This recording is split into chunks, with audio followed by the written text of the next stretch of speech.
that my prince would come and ask me to marry him, and that he'd carry me off to his castle, where we would live happily ever after. Fine! Fine! Now take a bite!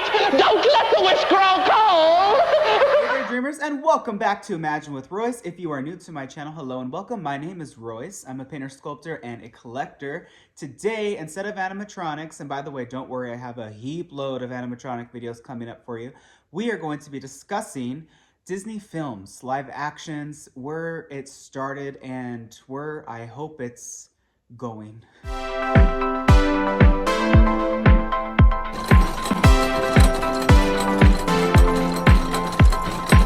All right, so to begin, I have to just say that when I'm thinking about a Disney live action movie, the first one that comes to my mind as a child would be 101 Dalmatians with Glenn Close, and that to me was brilliantly done. I didn't really find an issue with her performance. I actually very much enjoyed the costumes, especially in the second one.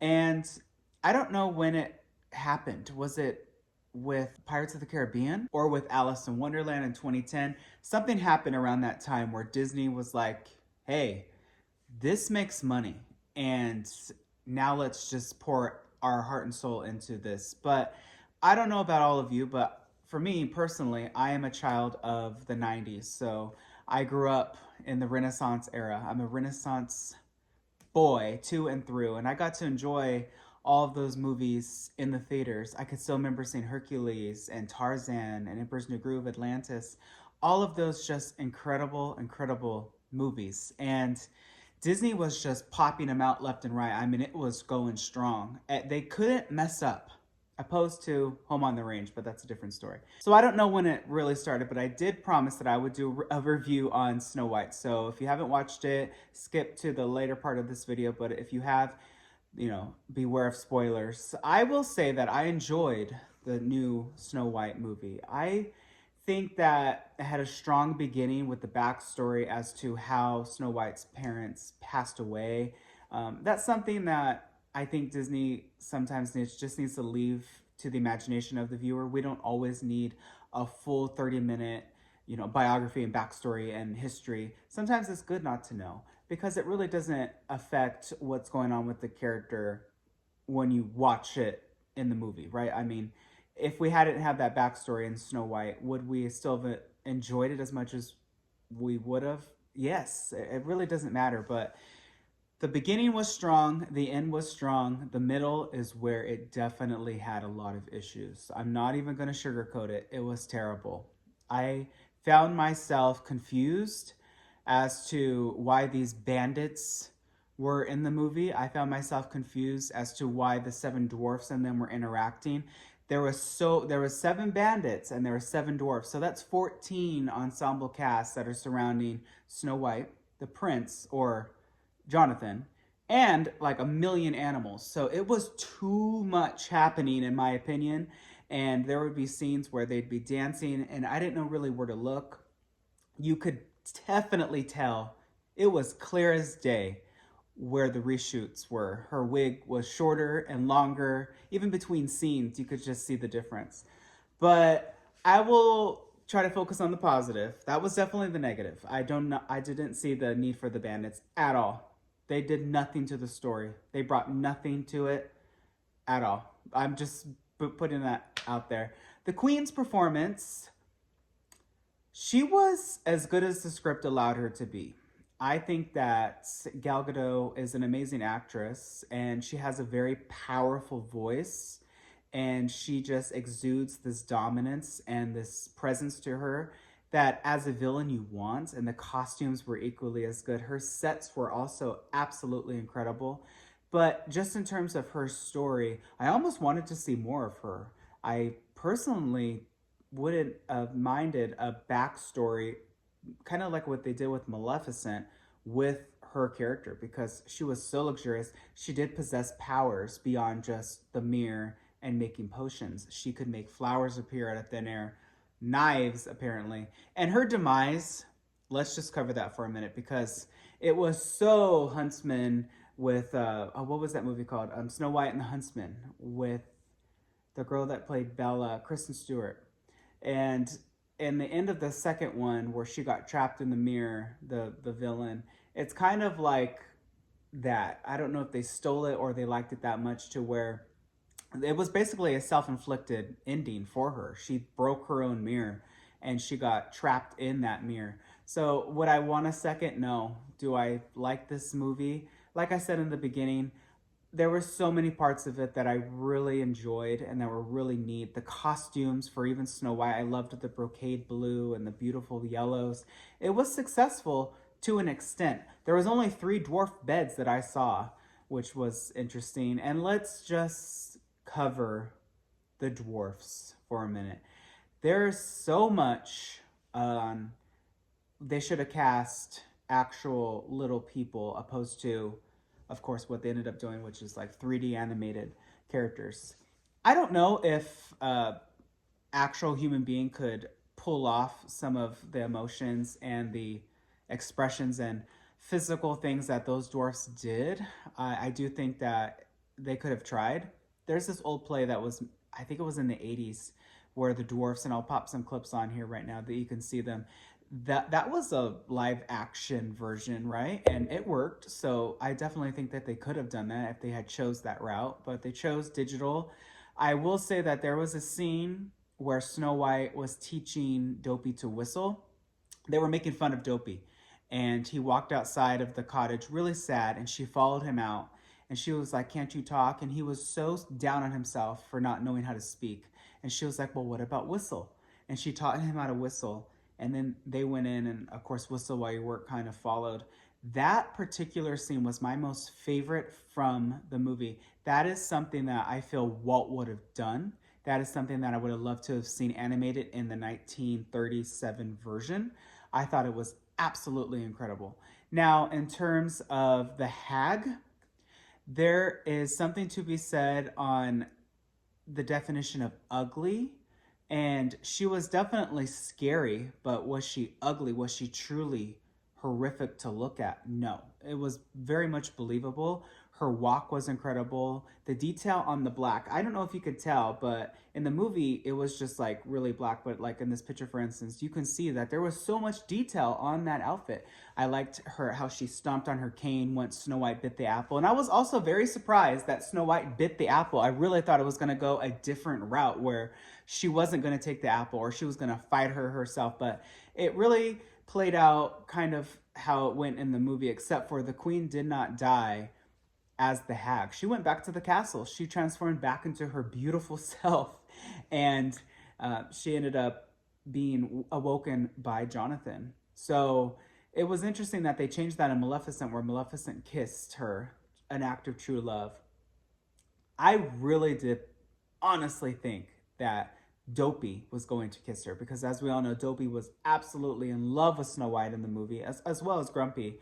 So I was really like, oh, they're both gonna like kiss her on the cheek or something. She's gonna be awoken. True love's kiss. But that didn't happen, so they really played it out. And then she woke up and she's just like, that's it. Like, I'm taking back my dad's kingdom. And this is where I'm gonna say the ending wasn't the strongest, because she basically kind of did what Princess Jasmine did in Aladdin, where the queen had all the power. She's telling the guards, look, take them over. I'm not playing this game. And she ended up just talking to the guards. And there is something to be said about the power of words. And she was talking to the guards like, I remember you, you were a baker, you were a welder. And they all kind of just turned their backs on the evil queen. That's kind of what happened with Jasmine. I remember when Jafar was like, take them away. And she was like, Joaquin, when you just came to this kingdom, like you were a young something, and now you rose to the ranks of like head captain. Stay true to your sultan. And he followed her. So I don't know if what they're telling young girls or the audience is, you know, words have power, which they certainly do. But realistically, like if you are a captain, you're going to stay true to whoever's in charge, because what authority would it be to anybody if their guards just turned on them? I mean, there would be some sort of loyalty of some sort, right? But at the end of it, like I said, she got trapped in the mirror, and then everyone was happy. She got into like a white finale dress, which I did like, and they all danced, and that was the end of it. The characters, in terms of like the little critters, I saw so much hate on them. I personally loved them. I thought it was really cute. And I think that the overall songs were really good. I definitely have an argument with anybody that says that Rachel Zegler cannot sing, or she can sing. She brought an amazing presence and powerhouse to those songs. And of course, there were so many new songs. Waiting on a Wish was good. I really enjoyed it. I like that they showed her actually cleaning. My only issue with that is her rags, and I put this in quotations, her rags outfit looked like a costume. I could tell the seams, and modern day costumers, they just don't know how to do it. And I'm gonna say that because, and this is a really good example, Hocus Pocus 2, Hocus Pocus 1, you could tell those were outfits. They wore them. They looked aged. They looked real. Hocus Pocus 2, those look like costumes off of Etsy. I'm not saying they're not beautiful, but there's just a difference of quality and realism. It works with a villain, somebody extreme like Cruella or Maleficent or even the Evil Queen. It works. But on characters where, and I will say that it was actually the opposite with Beauty and the Beast, where Belle's blue dress worked and her gown didn't. But I think that she was just not dirty enough. And I know that it's achievable because they did a perfect job with that with Cinderella, with her rag dress when she would be cleaning. It worked a lot better and it was a little bit more successful. I think that to this day, Cinderella is one of the best remakes, the 2015 version with Lily James, that I have ever seen. Lady Tremaine was perfectly cast. Anastasia, Drizella, the prince, everything in that movie was just flawless in my opinion. I also really like, as I said, Aladdin. There was some issues with Beauty and the Beast as well that I think could have been worked out. I don't know how everyone feels about casting A-listers as their princess. And I know a lot of people have comments and stuff about The Little Mermaid. What does Disney need to learn from Snow White? What does Disney need to do in the future to better their product? Well, we all know Hercules is coming out. Now, I don't know who's going to be cast as Hercules, but if we're going to get into diversity here, just make him Greek and just call it a day. Don't race swap. Just give us what we envision, what we see. Now, Meg, or I don't know, even Hades, play with it. Have fun. But that's just my opinion on that.